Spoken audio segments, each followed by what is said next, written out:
Small-town America, especially during the golden age of baseball, produced some of the best known and unknown stars that ever played the game. One of those small towns is Crestline, Ohio, located about 70 miles north of Columbus. Before World War I, the spirit of the country thrived on its sports, but none more than baseball.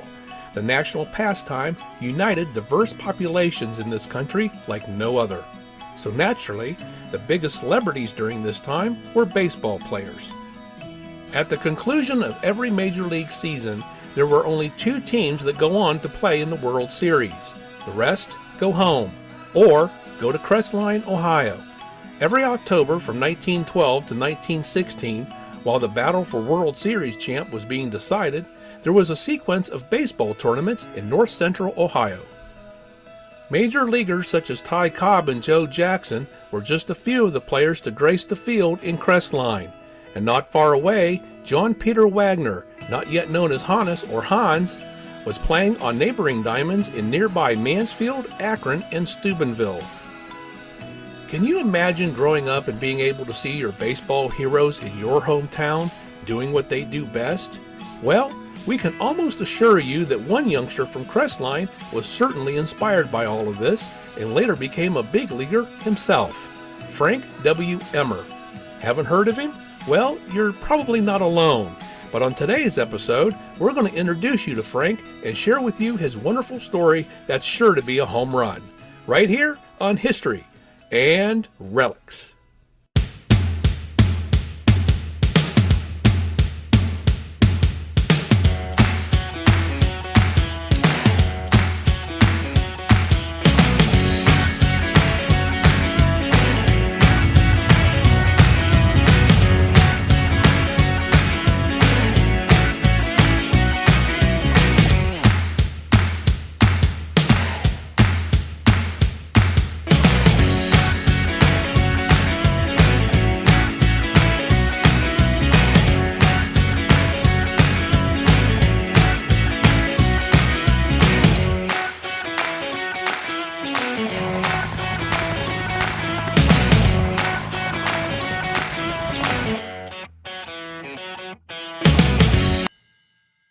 Frank W. Emmer, born on February 17, 1896, started his baseball career as early as 1909 at the age of 13, when he played with the Main Street Dutch, the baseball team of the East Main Street Fire Department. He later worked in a domino factory, painting the dots on the dominoes. He played ball on the days when the factory was busy making the blanks. By 1915, the right-hander played for several minor league teams including Portsmouth, Charleston, and Maysville of the Central Ohio State League. Nemo, as he was called by his teammates, made the big league moguls sit up and take notice of his playing abilities. He wasn't a great hitter, but did particularly well in the infield at shortstop. In 1916, Emmer, a 20-year-old man now, still passed as being an average kid on the street. Being only 5'8" and 150 pounds, he got an invitation to put on a Cincinnati Reds uniform. Emmer was the youngest Red on the team, and in spring training, he fielded and hit terrifically, making a big impression on veteran players who thought of Emmer as being a real find and a possible diamond in the rough. However, the only thing holding the boy from Crestline back from showing what all he could do was Reds regular shortstop Heine Groh. Emmer played mainly third base, but did have a chance or two at shortstop, filling in for Groh, who took an occasional break. Emmer held his own, which, even though he had little on-field play, was enough for manager Buck Herzog to convince Reds president August Herman in May to keep Emmer on the roster for the remainder of the season. Herman paid $1,500 to Maysville manager Thomas Russell in order to keep Emmer on the Reds team. That's the equivalent to about $44,000 today. On July 20th, 1916, Christy Mathewson and Ed Rausch were traded to the Reds from the Giants. Mathewson was a player manager for the Reds who assigned Emmer to the shortstop position where he showed promise, especially during a game against Brooklyn at the end of July, where the newspapers reported that he turned Brooklyn on its heads with the stops and throws that he made. Frank was a tough player. His sister Meta later recounted an exhibition game held in Crestline where Cleveland Indians shortstop Ray Chapman spiked Frank in his thigh during an attempt to slide into second base, which later required numerous stitches. However, ultimately, Emmer's stay with the Reds would be short-lived. Reports had him as an up-and-comer who wasn't quite ready for the big leagues yet. The Reds farmed him out to Dayton Central to gain more experience with the prospect of bringing him back within a year. Emmer later suffered a sore arm, which kept him out of the majors for all of the 1918, 19, and 20 seasons. However, you would still find him playing baseball on industrial teams, such as the Torbenson Axles, sponsored by the largest rear axle manufacturer at the time, headquartered in Cleveland. Determined to get back into the majors, he made a comeback in 1921, joining the Michigan-Ontario League. Emmer went on to play for Albany in the Eastern League in 1922 and 1923, and Seattle of the Pacific Coast League in 1924 and 1925. Then, in 1926, the big leagues called once again, and Emmer rejoined the Cincinnati Reds. Emmer's great fielding work in 1926 helped get the Reds on top of the leaderboard during the first half of the season, but things later hit a slump for both the team and Emmer, especially his hitting. Emmer was traded to the Minneapolis Millers in early August. Emmer played for the Millers for the longest time during his professional career, from 1926 to 1931. Emmer definitely had more playtime with the Millers than previous teams. That resulted in him improving his batting average from 196 with the Reds to 330 with the Millers. In 1927, he hit a career-high 32 home runs that set a record in the American Association for the most home runs by a shortstop. He even tied an all-time American Association record in 1927 when he handled 7 plays at shortstop and ran a string to 22nd consecutive errorless games. The record was previously set by Jimmy Cooney in 1923. In another game at home at Nicollet Park against Indianapolis, Emmer smashed a ball on a line drive over the flagpole in center field for a home run.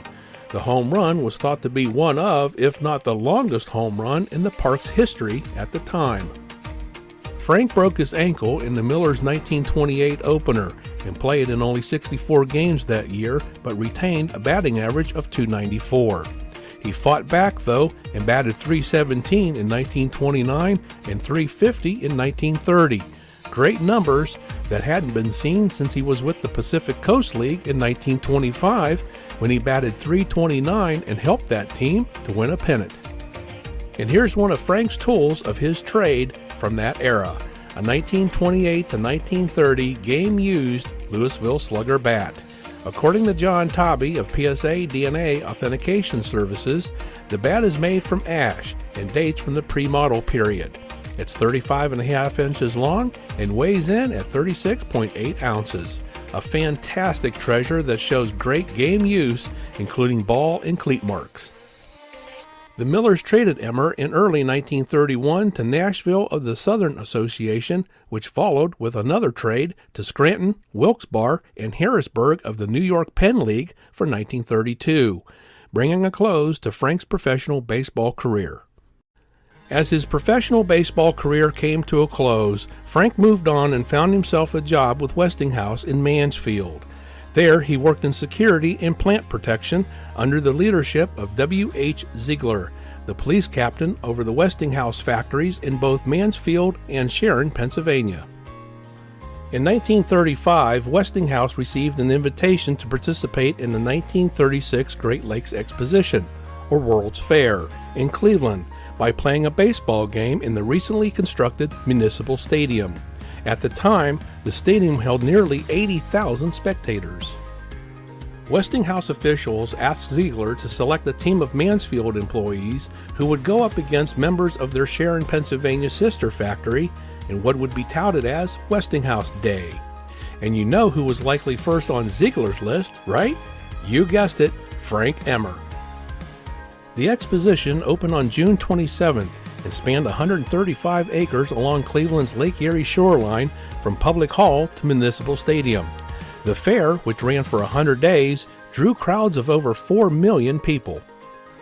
The baseball game took place on Saturday, July 25th. In the third inning, with the score 1-1, two of the Mansfield batters had made it to base. Emmer was up next. He let the first two pitches fly by, but on the third pitch, he swung and launched the ball into the bleachers in the left center field. That's about 385 to 400 feet.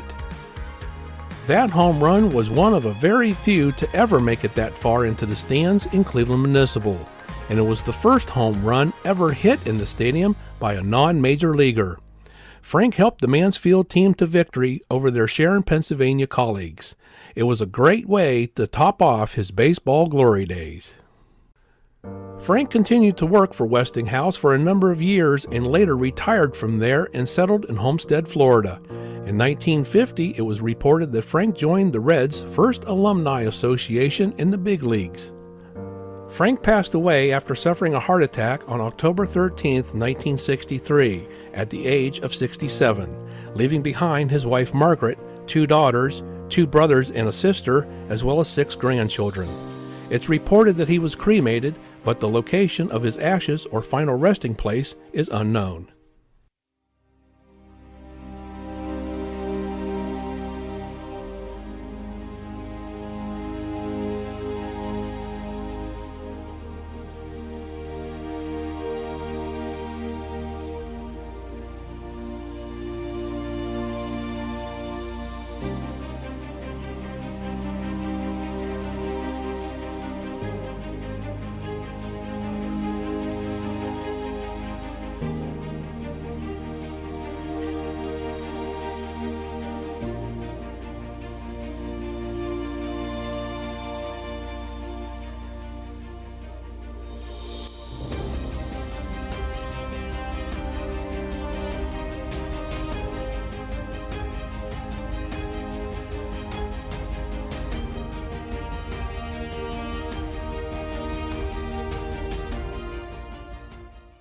Thank you for joining us today. We hope you enjoyed our program.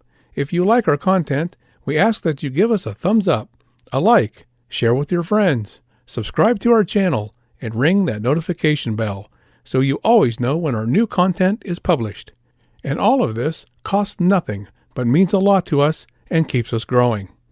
You may also leave us a tip if you choose. The address is provided here on your screen, and a link is provided in the description area below.